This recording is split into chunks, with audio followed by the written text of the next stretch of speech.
live from Fort Lauderdale. I'm Mark Middleton along with Bill Schaefer. And if you folks joined us yesterday evening, and we certainly hope you did, you saw Bill and I on the beach in Fort Lauderdale. We took a pretty big risk, Bill, because there were threatening thunderstorms. We really didn't think we'd get the show in, but we pressed on and we did. But Bill, we didn't have the same amount of confidence today. No, the weather is supposed to be bad tonight, although today was beautiful. We've got great action that we'll be showing you in just a little bit. But as Mark said, we'd love to show this city off. There's so many beautiful vistas and scenes and spots. But today we had to go the practical route. So where are we today? We thought we'd give you like a little peek at what it takes for us to bring all of these events and these live broadcasts to you. So let's take a look around in our makeshift studio that we are able to pop in a couple of vans and hit the road with. We've got producer Tim Killian and Mike Nannis is there, and all of our technology to bring you this webcast is right there. It's almost these days, it's so great, isn't it, Mark? We can get up and go to another town and just bring it to you. It really is amazing, and we won't belabor this point, but for a couple of older TV guys, I don't want to say old TV guys, it's remarkable. Yeah. We used to have big live vans, $1 million worth of equipment to do something live, and now we can stand on the beach and use data to get back to this control room and then upload it and stream it live. So that's what we're doing today. Let's talk about what happened today, because Bill, I know that you and Jason and Sean got up very, very early, drove to Miramar for track and field, which is really one of the highlights of this event. And the activity there is crazy too. Miramar, just so you know, from the headquarters of the National Senior Games, which is mostly the convention center, it's about a half-hour drive. So all the athletes also go down there. Everybody was down there very early. It's a beautiful facility. And once we were down there, look at this. There's a guy doing a triple jump. You know, a little earlier you saw javelin and shot put, and it's awesome. These are some of the older guys. This is the 85 to 89 age group, and watch these guys run. These guys are hauling, and this is amazing. The guy who's out front, look at him go. This is Roger Vergen. He's our friend from the Villages, and did he smoke the field or what? How would you do if you were out there running against him? This guy is amazing. So we had to ask him his philosophy, ask him a little bit about his character, and here's what he told us right after the race. It's just something that was in my nature from the time I was very young. I was always a very driven person. And, I was successful in school and in business and so on. And I retired, and, without some of those things to drive me, I just had too much time on my hands. So I took this up at 71. And I've now won almost 100 national or international championships, including the decathlon for the last 7 years, the pentathlon for the last 8 years. It's a lot of fun. So you meet such nice people, too. Yeah, I was going to say, having said all that, what is it that you really get from doing all this? Well, it's just, at the age of 84, all of my friends from high school are gone. They're all dead. Many of my colleagues that I worked with, I was a professor, a university professor, so most of them are dead. These are my friends now. Even though I don't see them often, it's walk in and see them. It's just like, you saw them last week, even though it might be 6 months. So this is the best set of friends that I've got at this age. And is life at 85 anything close to as rewarding as it was at, say, 35? Well, there's different kinds of rewards. And it's plenty rewarding if you have something to do, if you have a few friends, and if you can relax and just enjoy it. You're an inspiration. Oh, thank you. Thanks a million, Roger. What? I was a guy who couldn't make the high school team, by the way. And look at you now. Look at me. Oh, wait, did you catch what he said there? He said he was cut from the high school team. Mark, that still bugs him because he's proud to say that, look where I am today. How cool is that? The Villages is such an amazing area, and Roger Vergen is one of the best athletes in the Villages. Yeah, it's really cool, and because he was cut from all of his high school teams doesn't mean he's not great right now. And, it's really kind of a metaphor for life. It's not how you start the race, it's how you finish the race. And Bill, I'm I'm thrilled you ran down Roger Vergan because it's not easy. I actually met Roger in Miramar back in December at the Florida State Games. Here's what I learned about him that I know you know, but it wasn't in the story. This is a guy who was a business professor at Cal Berkeley. After that, he worked for Marlon Brando as a business manager in Tahiti, and from there, he owned part of a gold mine in Empire, California. He said he lost just about everything in that, but resilience is what life is all about, and he certainly got it. Everybody here has a story. His is fascinating. Yours would be too if you were here. He's a guy that was not considered athletic. He was a driven guy. And when he retired, he needed something to replace it. He turned out, what better favor can you do for your own body, for your own health, for your own family, than to give this a try? Anyway, he did, and you heard him talk about how many medals he's won and how it's totally changed his life. Yeah, it keeps him going. Talk about stories. I ran into a great one today. There was a basketball reunion here in Fort Lauderdale this morning that has everybody talking, celebrating, and laughing about what this group of women are doing. We'll share that story with you next.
Hi, everybody. I'm Bill Schaefer with Mark Middleton, and we are in Fort Lauderdale, Florida at the National Senior Games for Growing Bolder to bring you all this amazing action going on. 12,000 athletes in 24 sports. And for so many of the athletes we're meeting, getting together like this, it's kind of a reunion for them to get to see each other once again. There are so many stories. All you have to do is walk into any venue and you find one, and we did this morning. In fact, this is a story, folks, that is more than 40 years in the making, and I think the best way to start it is with a photo. So let's take you back to 1980, and these are the challengers, the girls basketball team from Hollywood Christian School, 23-1, and the Florida State champions in their division that year. This year, 42 years later, 8 teammates are reuniting in their old stomping grounds to compete once again in the National Senior Games. The challengers made their tournament debut this morning, and while all parts of their game are not back yet, their competitive nature,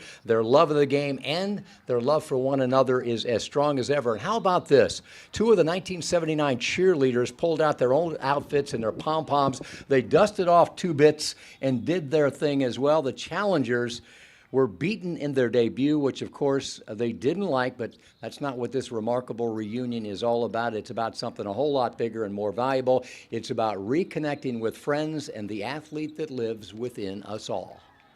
The sport allows us to reignite the athlete within us. And, you know, I'm 60 this year. 3 of our teammates turned 60 this year, and we've spent the last 30 years, 40 years taking care of the dog, the kids, the husband, ministry, did lots of ministry work. And this is my time, my time to just rediscover who I was. I was an athlete from age 8 till age 20. And so that's the beauty of sports. It brings people together. We would not be reunited.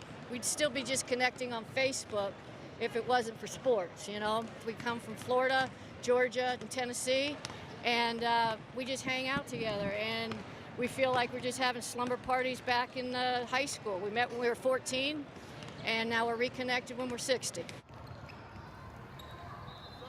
Sorry to report that the Challengers lost their second game later today. They have been eliminated, but something tells me, folks, they are back in their verbo.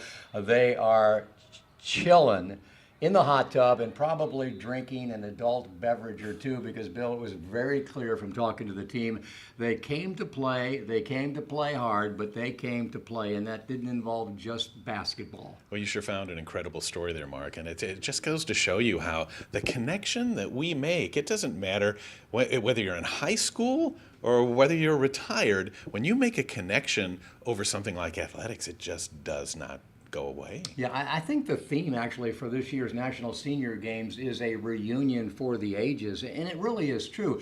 As Naomi told us, these girls, these women would not have gotten back together again were it not for sports, and now they'll never be disconnected. They're going to stay together and stay in touch forever. A great reunion for them, and also for the many athletes who live for these National Senior Games because of the pandemic, of course. We missed one. It's been 3 years in 2019 since we've had this, so it's kind of a reunion for everybody getting together back here in Fort Lauderdale. Everybody's excited. As you've mentioned a couple of times, nearly 12,000 athletes. The record was set in 2019 in Albuquerque, but I'm pretty sure it's going to be broken next year in Pittsburgh, and we'll talk about that in a minute. That's fantastic. But you know what we're going to do first, Mark? I want to know. We're going to take a little break, but when we come back, we're going to meet some of the fastest women in the world over the age of 60 and find out why it is they're doing what they're doing. Stay with us.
Welcome back, and if you want a beauty shot, and you know who really doesn't, here it is. Forget the Goodyear blimp, folks. That is old school. We've got the growing boulder drone flying above Charnow Park in Hollywood Beach.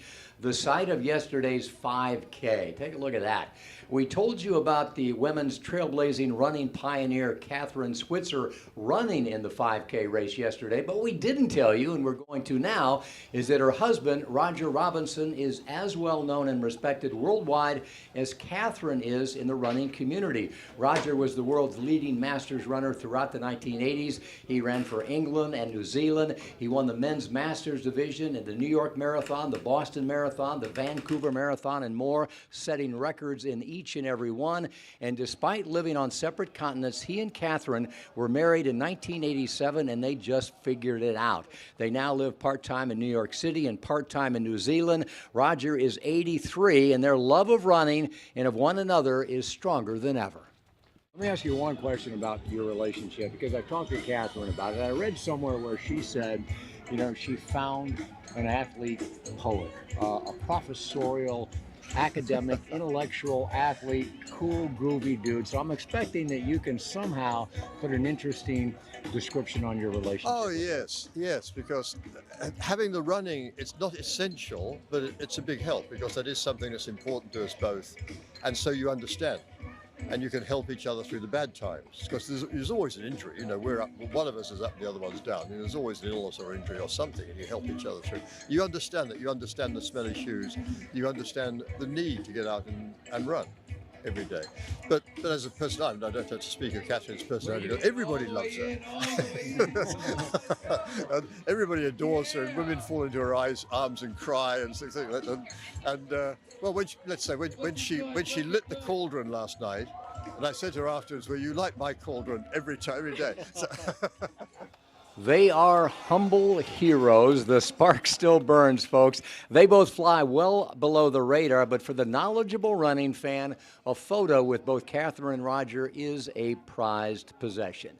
Okay, as we mentioned earlier, Bill started his day out at the track and field venue, and wherever you go at the National Senior Games, whenever you bump into a group of women, you realize very quickly that it's not just participating in sports, it's bigger than that. The participation, the socialization, the community has not just made their lives better, it's totally transformed their lives for the better.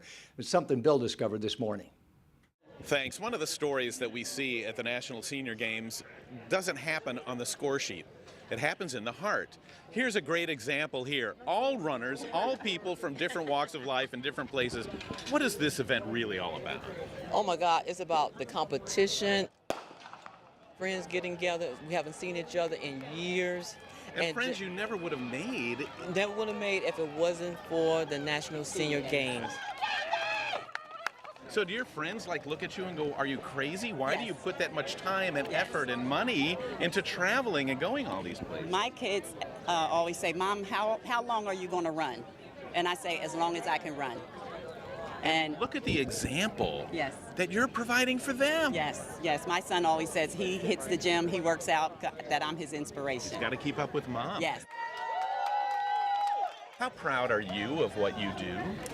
I'm so proud of me because not only my age, but make a sacrifice to be here, because today I might not able to be here because so much stuff happened, but the senior game make us go through all of it and make the dream come true. And that's what I came from. No matter what, I need to take at least one medal home. It gives you a goal. It gives you a reason to keep moving forward. breathe. How about you? What do you think the real message of the games is to people that are watching? I think it's just important to set a goal and work your best to achieve it. Whatever you do, you're better off than if you've never set the goal. So it's important to set the goal, be active, be healthy, and do your best. Tell me your names and ages if you don't mind. You guys are proud of your ages, where most women don't like to. Tell me your names and your ages and where you're from. My name is Ruth Johnson. I'm 60 years old. I'm from Detroit, Michigan, and I do this in honor of my late father, who was my first track coach.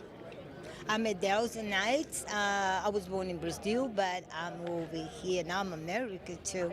So I have 4 kids. My inspiration is right behind me, Diana Knights, and that's what keeps encouraging me to do what I do today and stay healthy. And what are you, 40? 63 this month. I'm India Bridgette. I live in Atlanta, Georgia, and I'm 60. Johnny Reed, Naples, Florida, 59. all competitors, all out here running track and field, but this is what they do for a living. This is what they do for fun. The National Senior Games is a celebration of them, but it's also what we can be if we just pick up from the inspiration that they have for us all. Isn't this fantastic? Great stuff. Congratulations to all. And you know, folks, competition at this age really is different. Obviously, they all want to win. They compete like crazy. But up until the race and immediately after the race, it's all about friendship and admiration. They are, in fact, advocates for one another. You see all the time these athletes of this age helping one another, giving tips to the woman or the man that might be in the lane next to them to help them be their very, very best. It is inspiring, and we hope that you get the message that everybody has a place in the National Senior Games. All right, one of the busiest booths in the entire Athletes Village this year has been Pittsburgh 2023. Athletes already looking forward to another reunion in the Steel City. And, you know, it's exciting because they've been there before. They know that Visit Pittsburgh puts on one heck of a show. You can already make your travel plan. So here's more about what you can expect next year in 2023. The word is out. Pittsburgh is a must-see travel destination. Plan a visit and you'll quickly find what makes our city so special. The experiences and attractions you'll find only in Pittsburgh. That's right. Experiences like the Heinz History Center, The Andy Warhol Museum, or the August Wilson African American Cultural Center. And that's just a start. Yes, all this and much more, only in Pittsburgh. See you soon.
Welcome back to Growing Bolder at the National Senior Games here in Fort Lauderdale.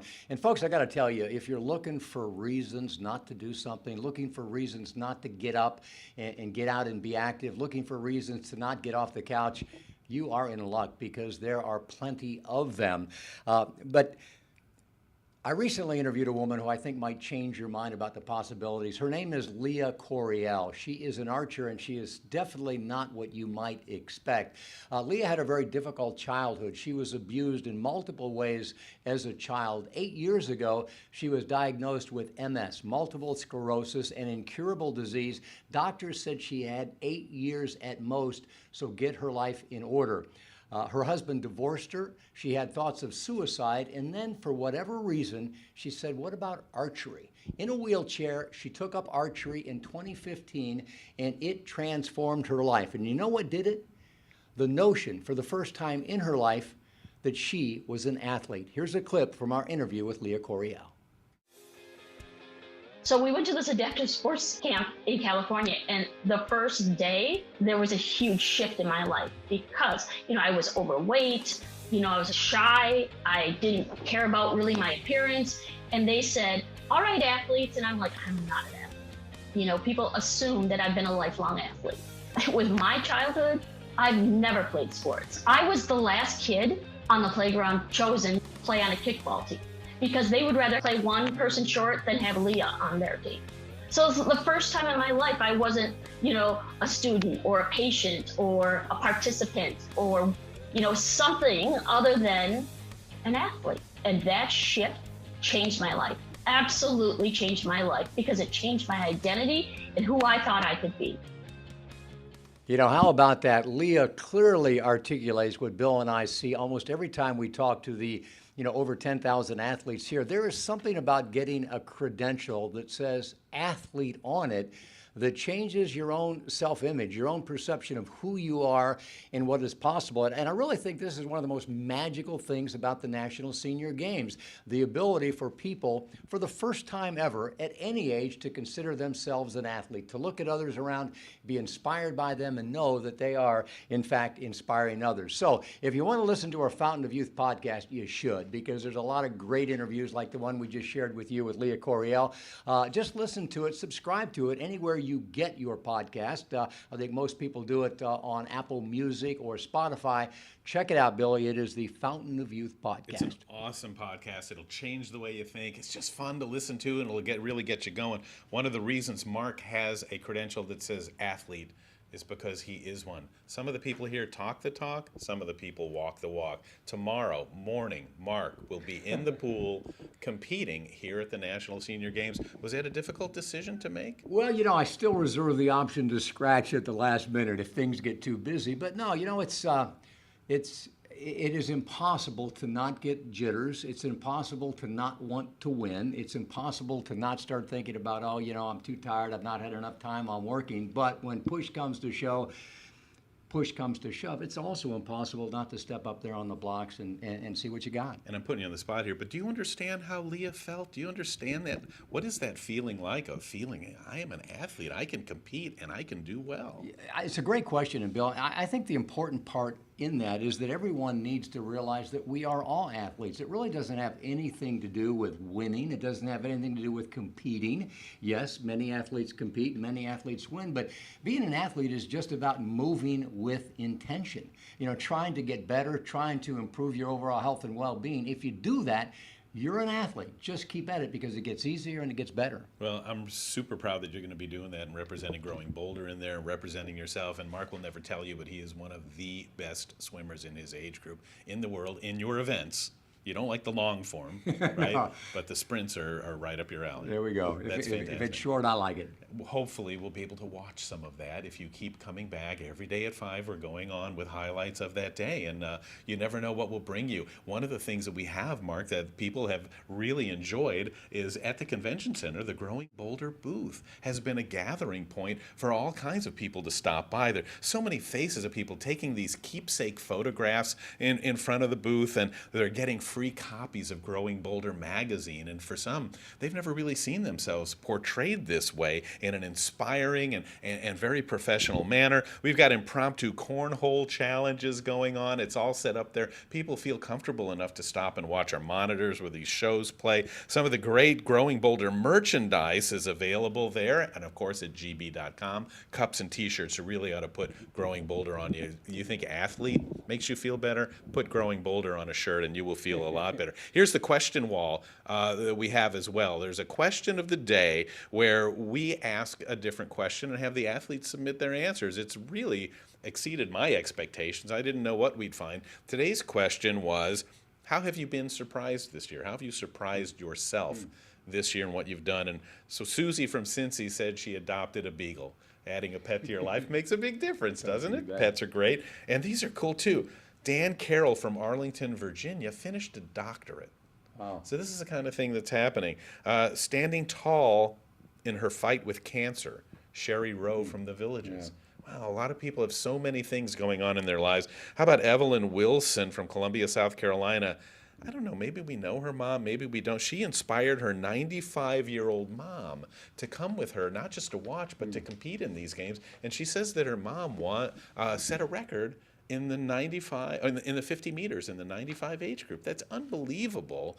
What's happening around here? These are regular, ordinary people, as we like to say, living extraordinary lives. It's such a great event. It's why we wanted to pack our whole company, bring it down here to be able to give you a peek at what's going on. Yeah, it's been an honor to be here. We've got many more days, so join us live right here, wherever you're watching now.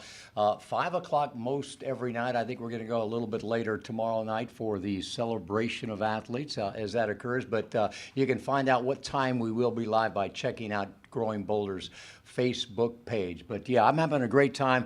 It is a sea of inspiration, and Bill and I are, we're swimming lots of laps in it. We'll see you tomorrow.